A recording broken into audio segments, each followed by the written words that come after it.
Welcome to Pluribus Reflections. Are you ready? My name is Glenn Osland, and this is a reflective meditation inspired by the television series Pluribus.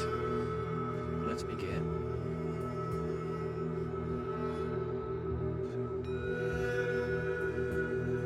You may begin to notice how the sound of words as you sit here can sometimes be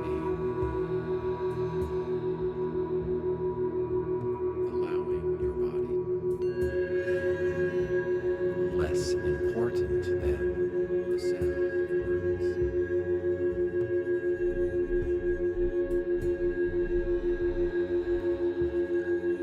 The spaces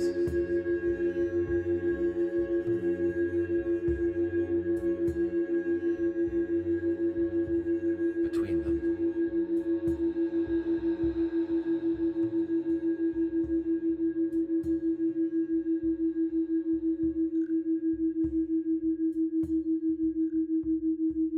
In the background, you'll hear binaural audio.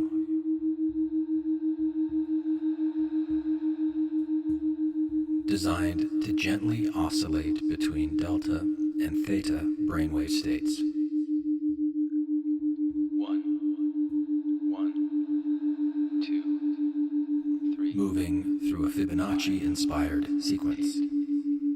13, 8, 5. You don't need to understand the science for it to work. 2, 1. You just need a pair of earbuds or headphones. Let the sound be present, and notice what it invites in your body and mind.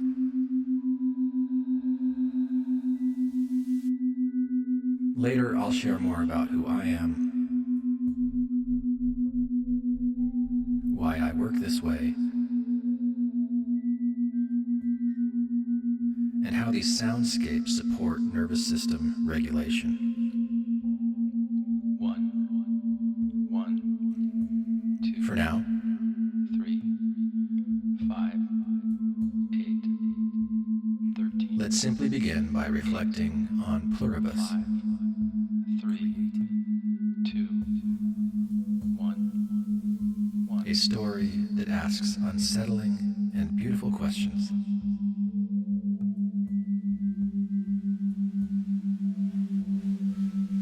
About human nature, cooperation. You don't need to focus. And what it might mean.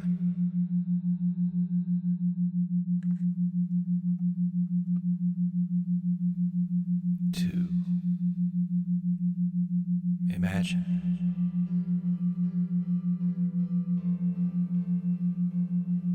All the people. One. Sharing all the world.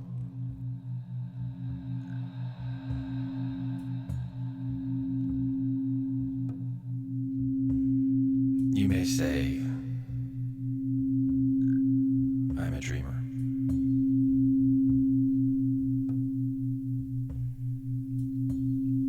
I'm not the only one.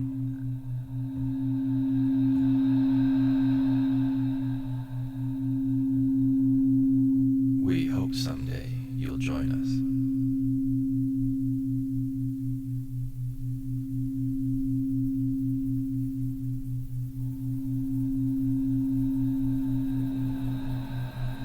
In the world.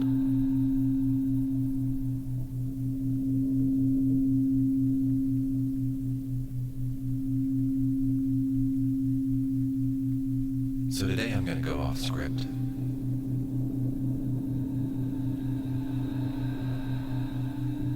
For the third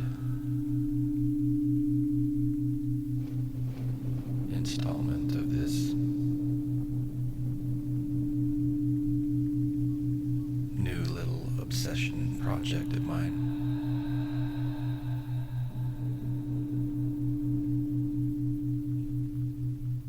Inspired by the television show Pluribus.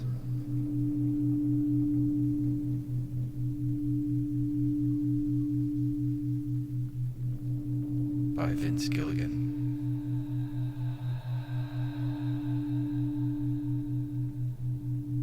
And much of the same creative team he's been working with for nearly 20 years.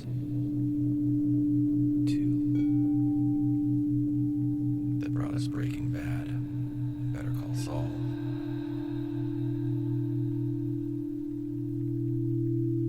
And now Pluribus, which sometimes I like to think of as breaking good.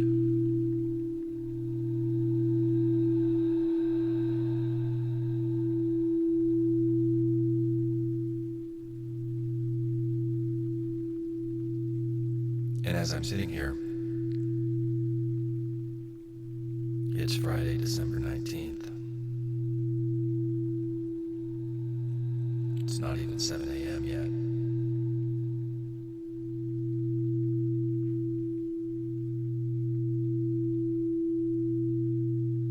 I woke up and I watched episode 8, the penultimate episode of season 1.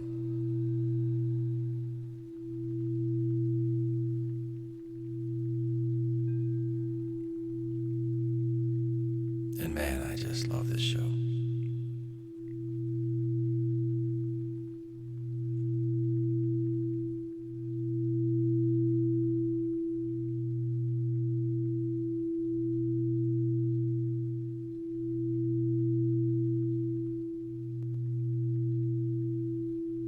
I started listening to the official Pluribus podcast. And in that first episode, Vince Gilligan shared the seed of the idea that has grown into Pluribus. He said that he had it 10 years ago while he was working on Breaking Bad.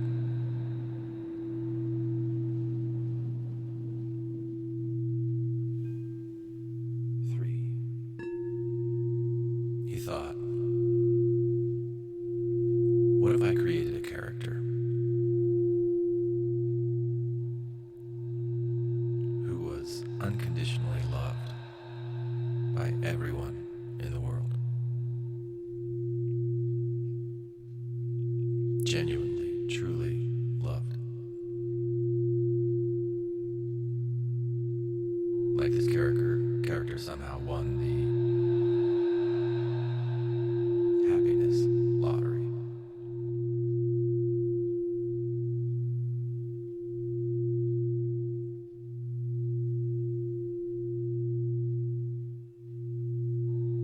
What are all the different ways that we could show that character responding to a world like that?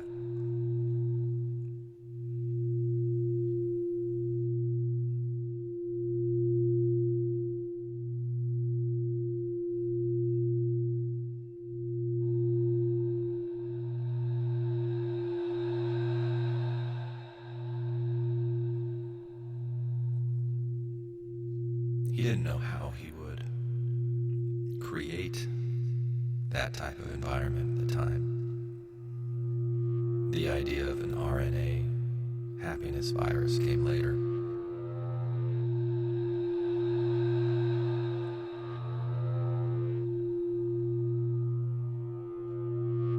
But when I heard Vince Gilligan say that, it reminded me of a book that I read many years ago called The Untethered Soul by Michael Singer.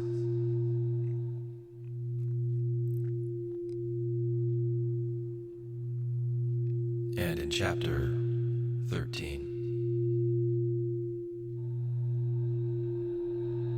he asks the question,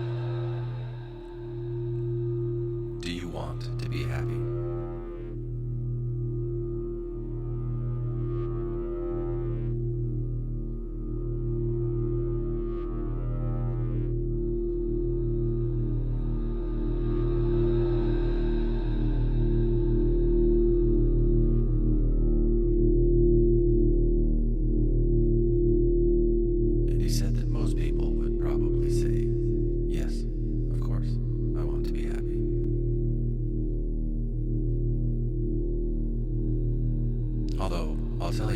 experience when I've asked that same question to people. I've watched several of them kind of bristle. Happiness is overrated. Happiness is a trap. There's no way we could be perpetually happy. Having the desire to be happy is maybe kind of a trap.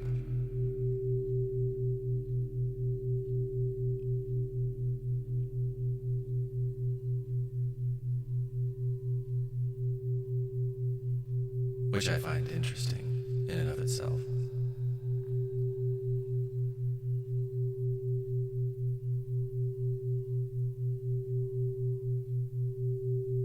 But Michael Singer goes on to say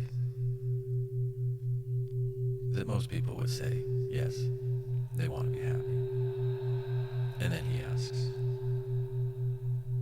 do you want to be happy no matter what?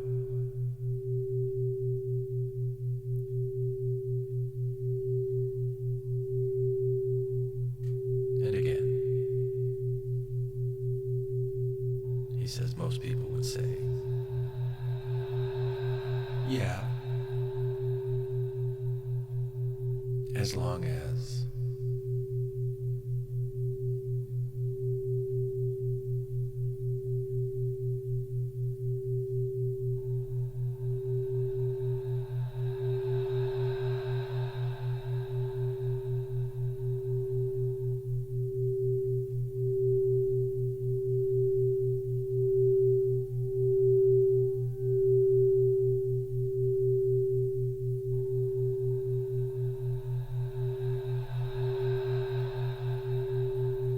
Michael Singer explores this frame of mind from chapters 13 to 14 to 15.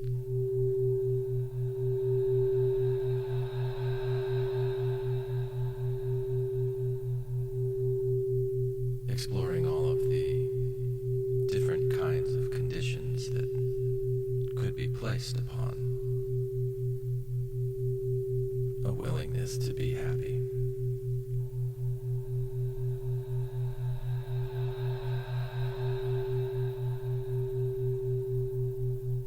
And his suggestion then is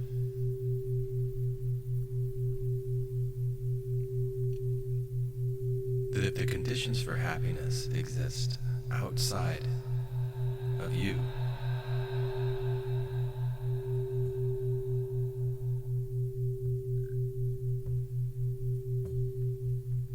that itself is kind of a trap.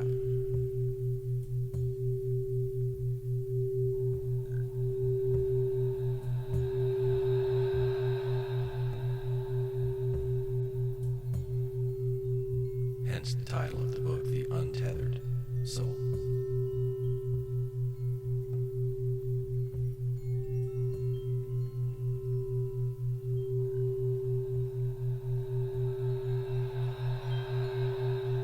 The assumption being that the soul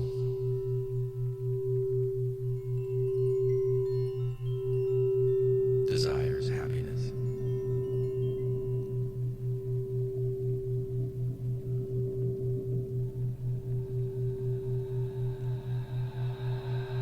While the mind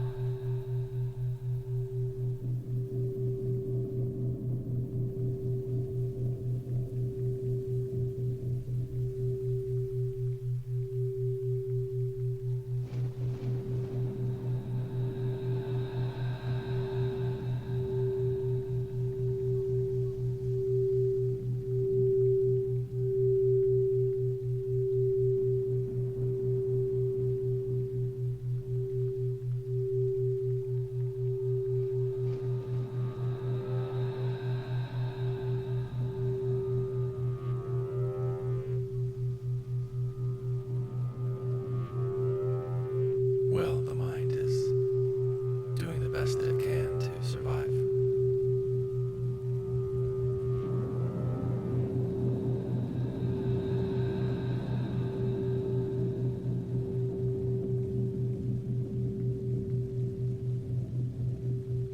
And from the perspective of mind,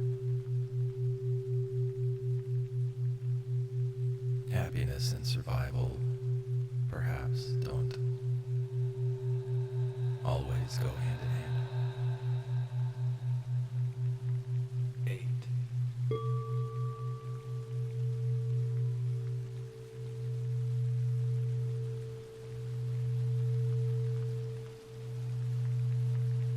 8. I work as a soul-centered, trauma-informed mental health counselor.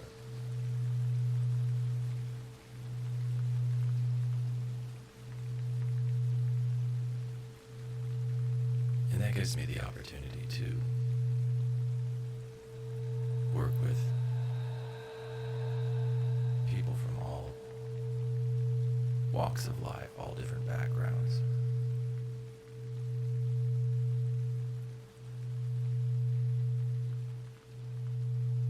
All of them seeking some kind of inner peace.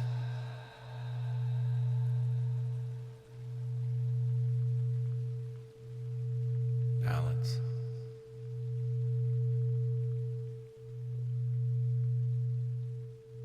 Stability. Resilience.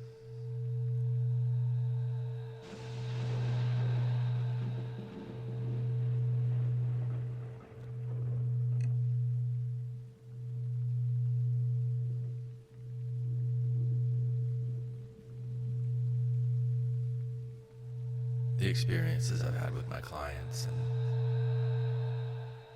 many of my own experiences through life, all of my own experiences through life have colored the way that I look at this show, Pluribus.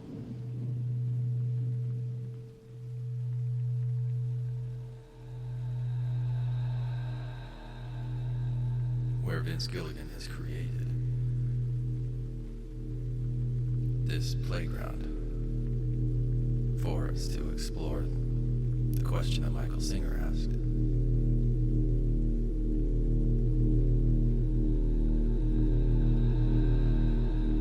As I'm recording this, I think 3i Atlas is the closest to the Earth that it's going to be, this interstellar comet that has created so much intrigue on the planet. Some people see it through hopeful eyes, others through fear.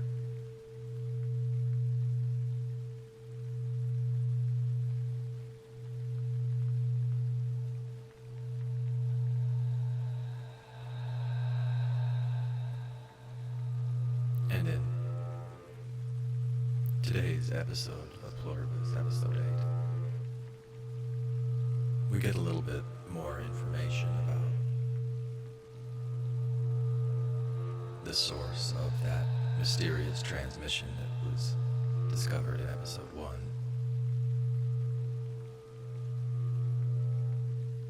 The signal, the recipe.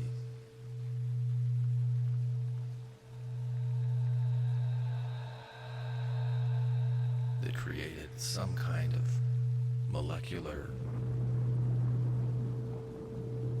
key that unlocked the soul of humanity.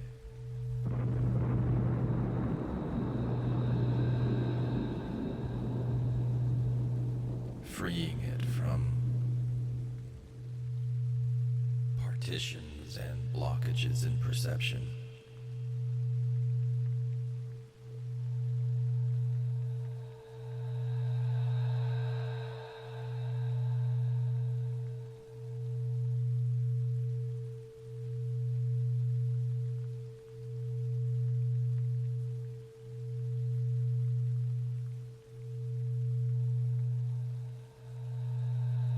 Blockages in perception of what truly is.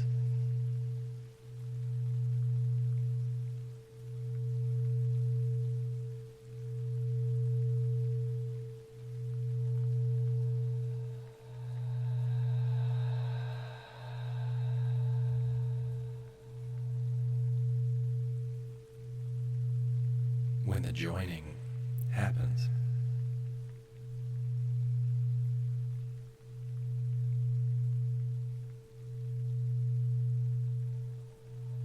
Humans no longer need to speak out loud in order to be heard and understood.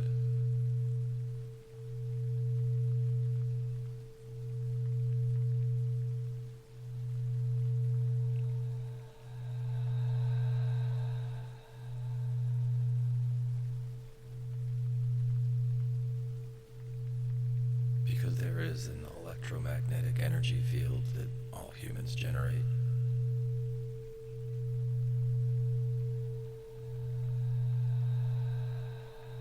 This part's true. That's not just a conceit of the show. And some people seem to be more sensitive to this than others, but it's not something that we're easily able to perceive in one another, certainly not to the extent that we see it in Pluribus. But you've probably had this experience yourself when you walk into a room and someone's in a really bad mood, or maybe really in a good mood. And you can just kind of feel it.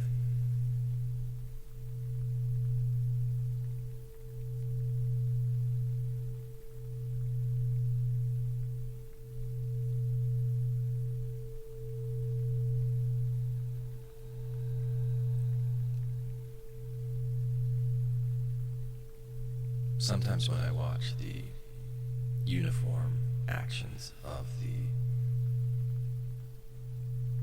joined humans on Pluribus, I think about all of the different living cells in my own body that are somehow communicating with each other, that have created, over time, a relationship of balance, homeostasis.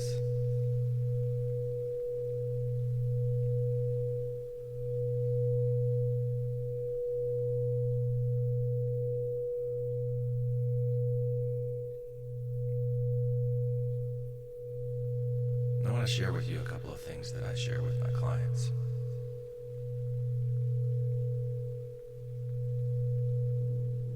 Different lenses that we use to look through.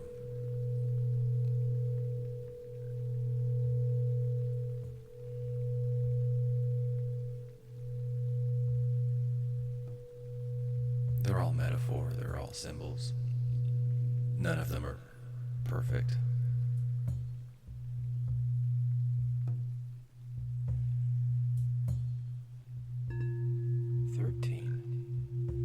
They represent my best understanding of things from neuroscience, anthropology,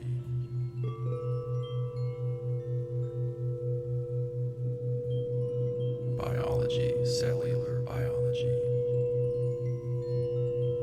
polyvagal theory.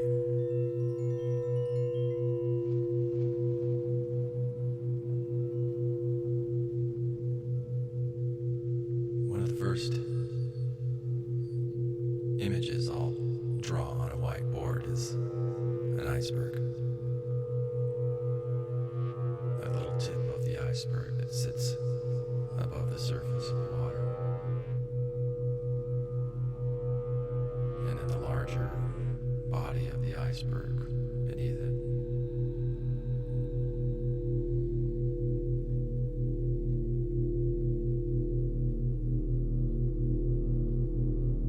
And I'll point to the tip of the iceberg and I'll call that mind.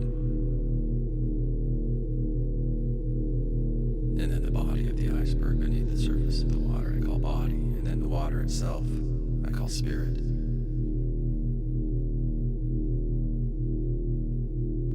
And I'll ask, when you see this, what does it mean to you, if anything?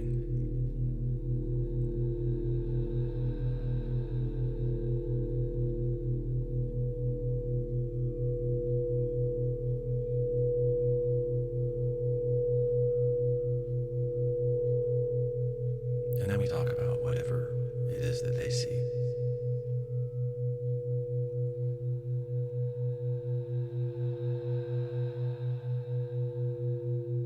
And then I share the reasons why I chose this image and this symbol, and why I called the different parts of it these words. The surface of the water. What's above it is what we are consciously aware of.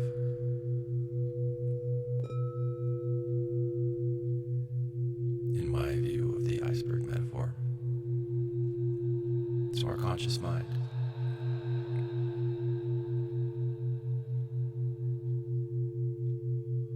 Which is the vast majority of what we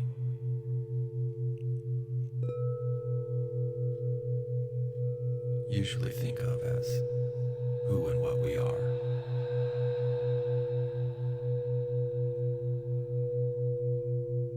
Individuality, maybe. This might be one of the things that Carol is most afraid of losing. That sense of I, me, mine.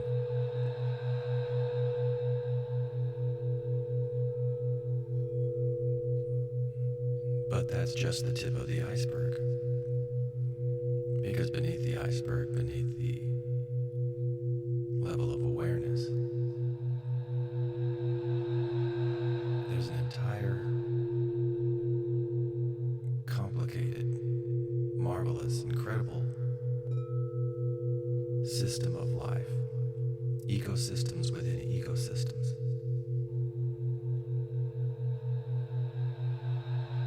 from which this mind has emerged. So the body of the iceberg is like our human body. All the unconscious processes of our brain, our nervous system,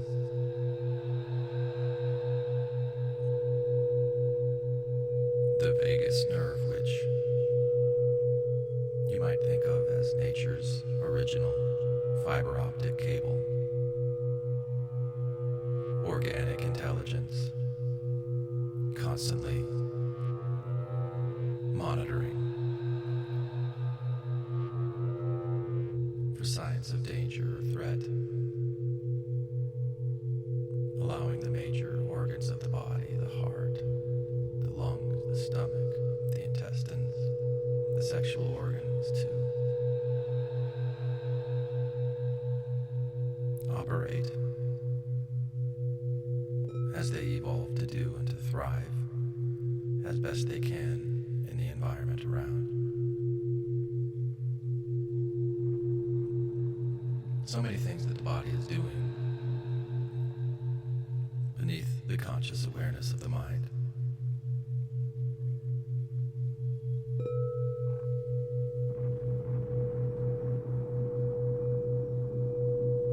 And then spirit, it's a big category. And it could include many things. I like to focus on environment.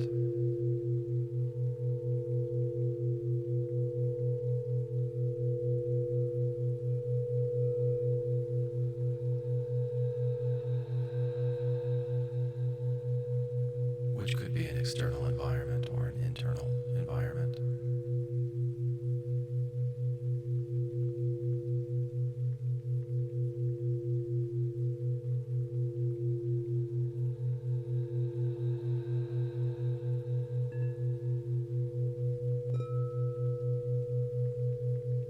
The body, the nervous system,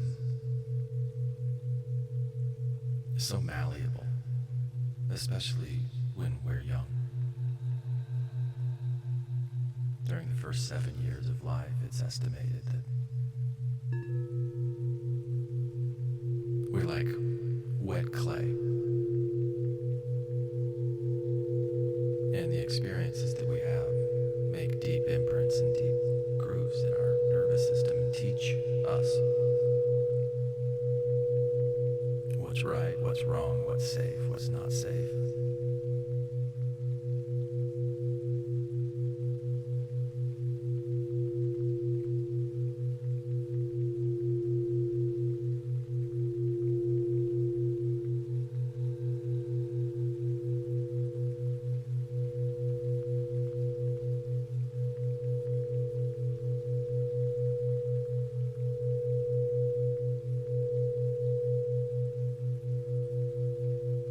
So in a way, you could think of the body as emerging from spirit, especially if you consider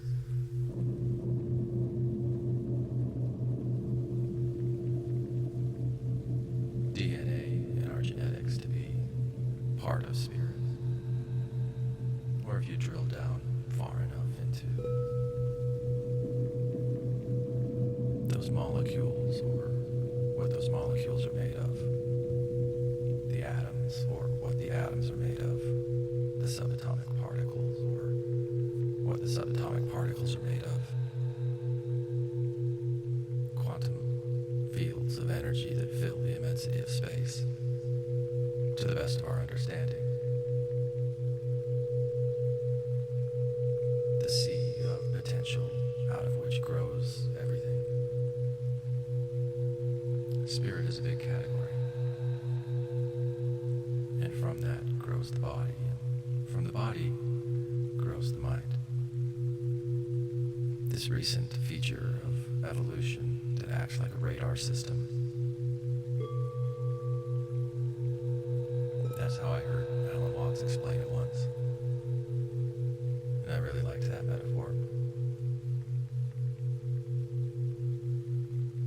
But the mind on the surface of the water is not always aware of the body or the spirit.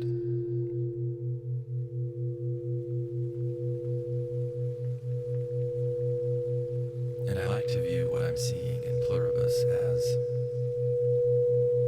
a softening of those boundaries between mind, body, and spirit. And to Carol, and to Manusis, it's terrifying.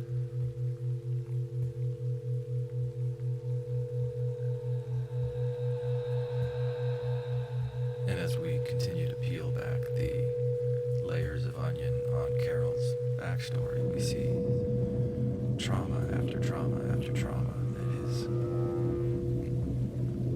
told her body that safety lies in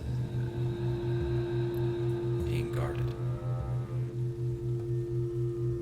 that there's danger in trusting.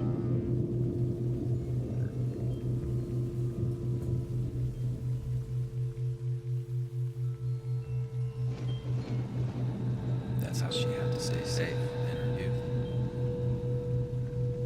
as life experience was shaping her.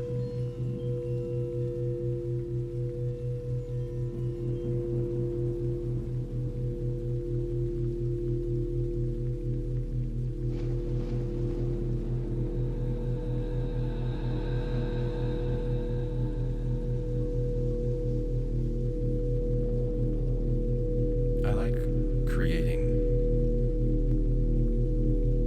binaural meditative podcasts like these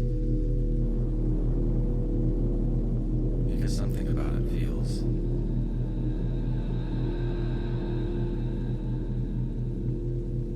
a little weird. I like that. I like how strange and different it is.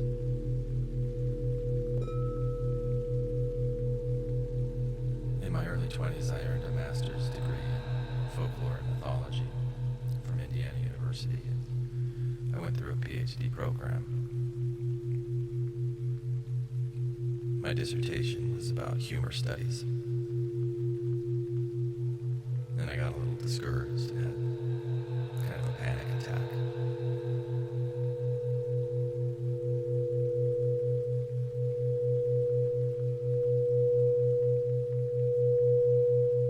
I didn't finish my dissertation. Life took me in a So many things I learned about the way that tradition, which would fit into that spirit category, shapes us. The body, the mind unconsciously, and then by extension consciously, what we expect to see and then what we do see. How we interpret information. And one of the things I learned studying folklore was the different stages in rites of passage.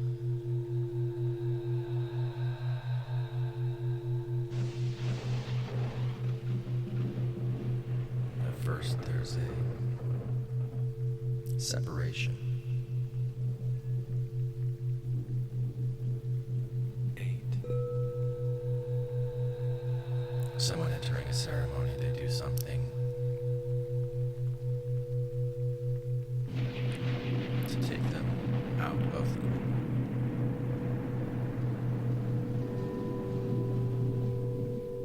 Maybe they wear different clothing.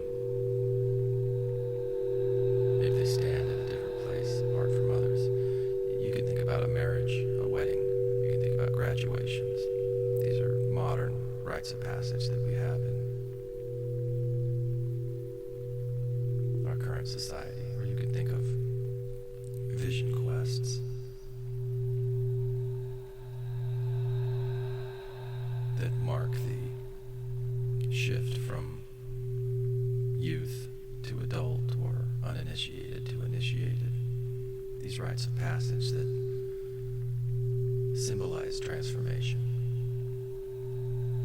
So the first stage is separation, and then the second is where the transformation takes place, and it's called liminality.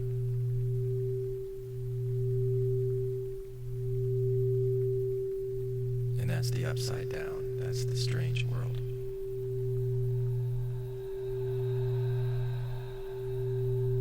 To create a liminal space, you change what your senses sense. And it's in that environment, that time out of time, where transformation occurs, and then the third stage is reintegration into the group with this new identity. You have your diploma, you have your wedding ring. Now you're different than you were before you went through this in the eyes of your peers. So I create these binaural soundscapes for myself as my own kind of liminal experience to dive into and explore the realms of body and spirit through what my mind can imagine, because I know I can't really pierce all of those veils.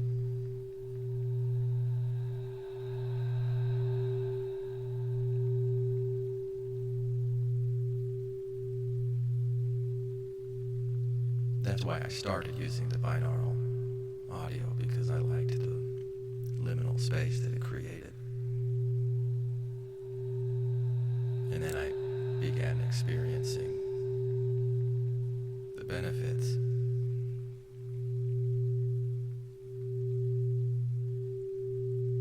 of this binaural audio. And the way that I do it, in this meditation, you'll hear in the background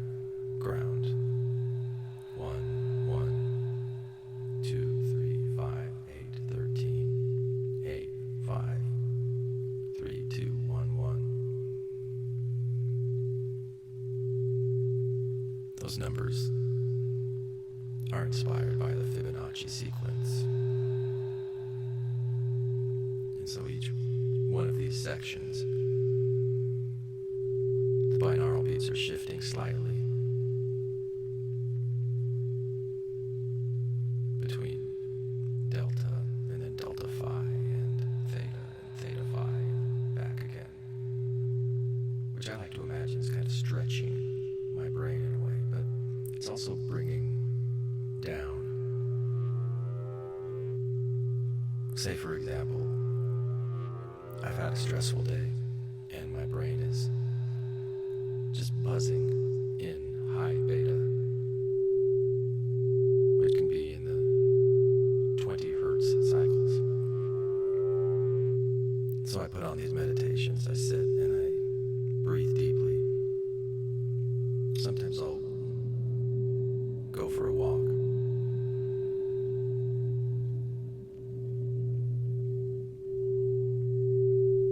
And I'll allow these binaural beats to gently nudge my neurons to slow my brain from those high 20 cycles to down to 6 hertz in theta, or between 0.5 and 4 hertz in delta. Just kind of slowly, gently massaging the inside of my brain with sound.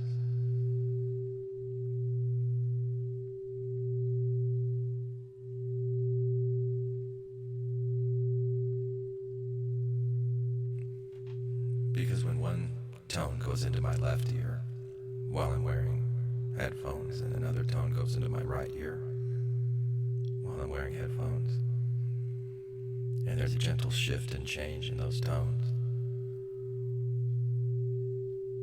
the sound hits my eardrums and begins the process of transformation that turns the impact of molecules on my eardrums into bioelectrical signals that filter through this living system of meaning making that's my brain, and it recognizes the difference between the two tones. And so just like these others in Pluribus, it fixes it immediately. It gives resolution and balance, because that's what the body does, or always strives to do. And the third tone is created in the brain to make up the difference, the 6 hertz or the anywhere from 0.5 to 4 hertz.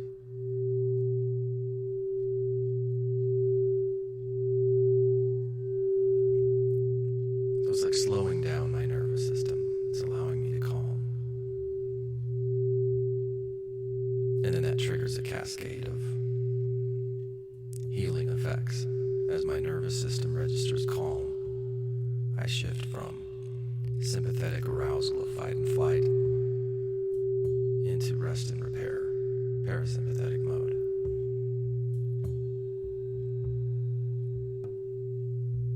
That's the language that the body understands, even when the mind is focused on what I gotta get done, or the pressures of this or the pressures of that.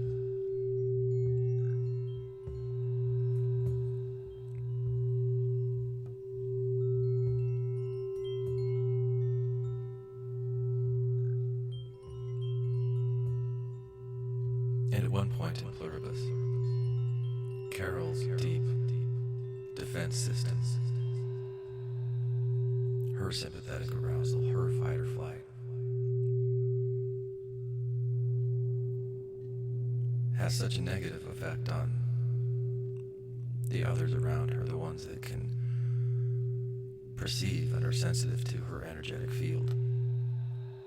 And they go into shutdown, into convulsions, because of what she's pushing out into that energy field. And that happens 5. Even outside of the fiction of that show, it happens. And so they decide to leave her alone for a while. Our feelings haven't changed for you, Carol. But given everything that's happened, we think it's best to give ourselves a little space. But I think there's more to it than just them protecting themselves. It also is what Carol wants, or what her mind thinks that she wants.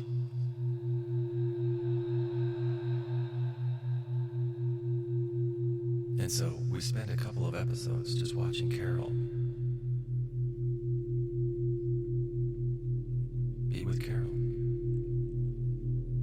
through all these different phases of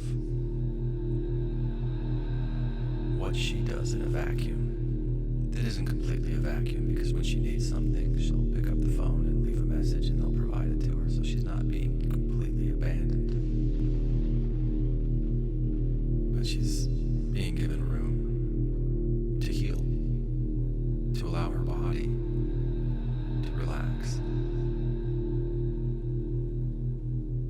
Because the perceived threat now only shows up in the form of coyotes, which she figures out how to address.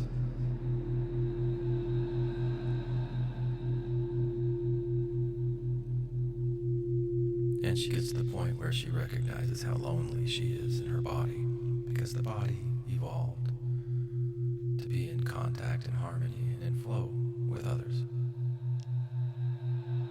Just like all these trillions of cells in our body.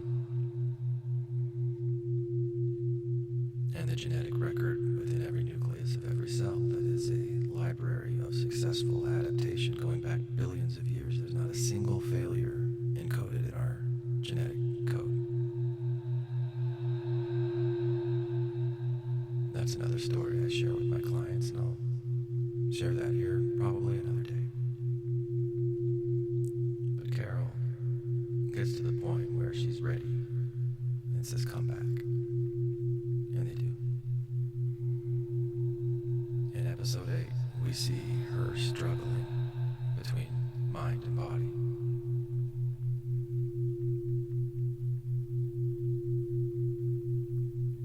Is she able to trust? Is she able to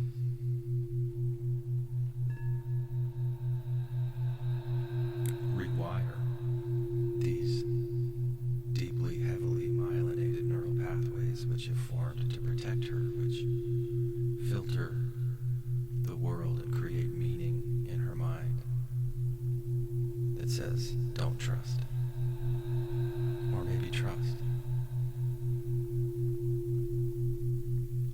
And there's a scene where the others recreate a happy time for Carol, and they invite her into this space, and you see the shift in her body. Rhea Seahorn is absolutely amazing in this show. She's so good, and the writing is phenomenal. Just this whole show, I just love it.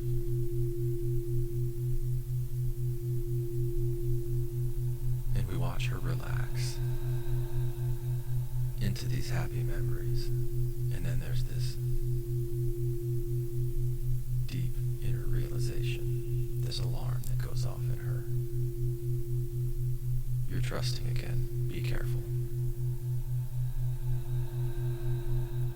And she gets up and she leaves, and she's struggling.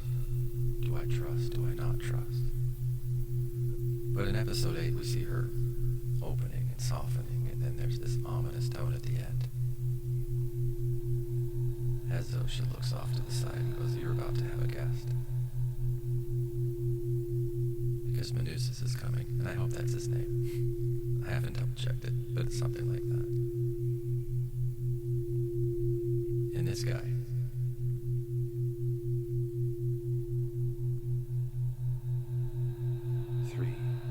it's telling to me that the others at the point of joining didn't know that he existed, which indicates that he was already living pretty well isolated off the grid. His trauma and his defense mechanisms are deep. When he's struggling to make the journey from South America up to North America, he refuses assistance. Even when he's abandoned, he's alone, and he's fallen into one of those spiky trees, and he could have been left for dead, but they helicopter in, they bring him out, they heal him back in the hospital, and his immediate reaction is one of not trust. I'm not you. I'm a lone wolf.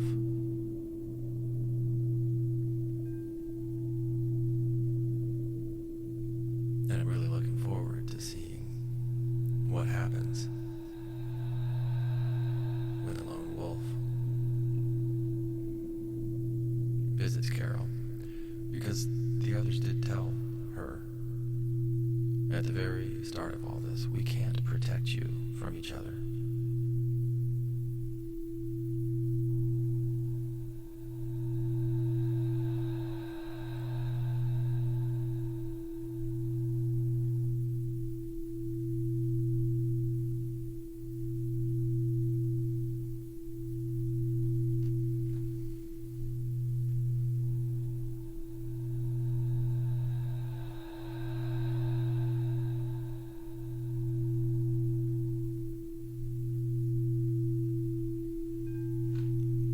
A friend of mine yesterday recommended the book How Minds Change by David McCraney.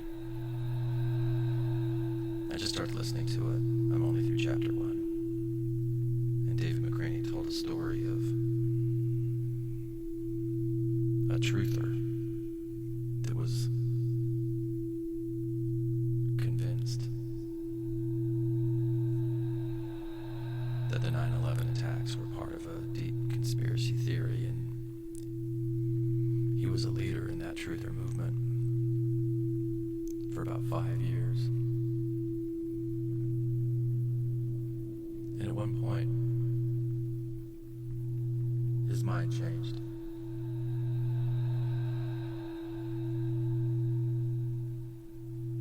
And when he attempted to change the minds of those who had viewed him as a leader, inspired, they turned against him in awful ways.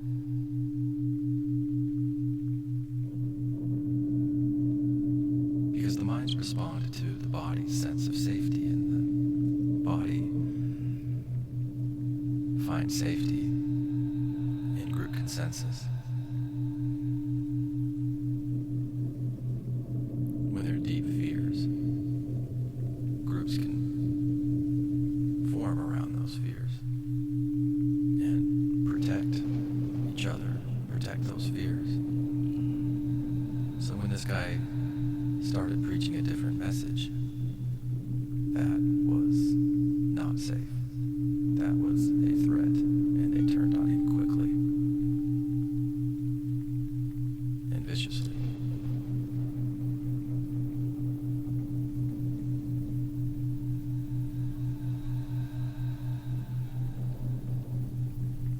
Maybe you've experienced something similar to this in your own life.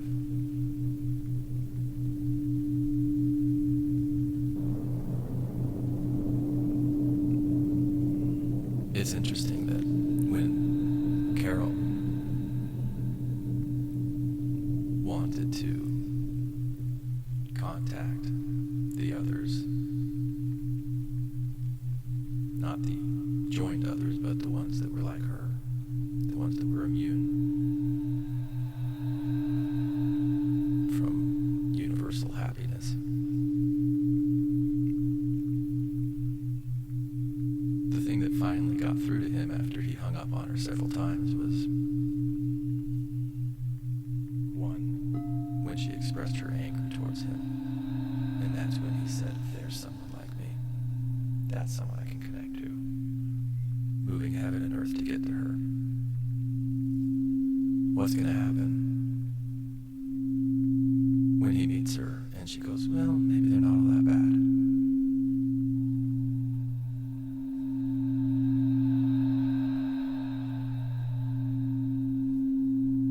There was a great scene.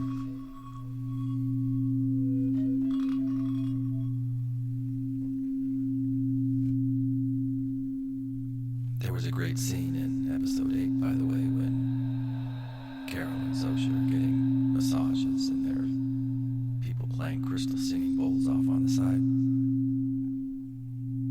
I don't know if this meditation itself constitutes a massage, but you have been bathing in crystal singing bowls.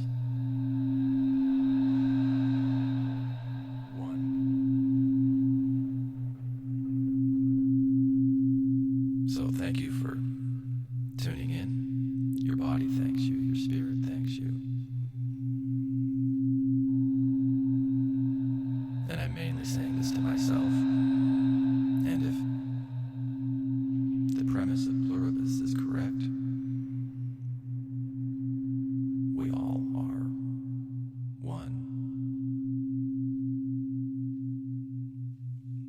individual minds floating on top of a sea.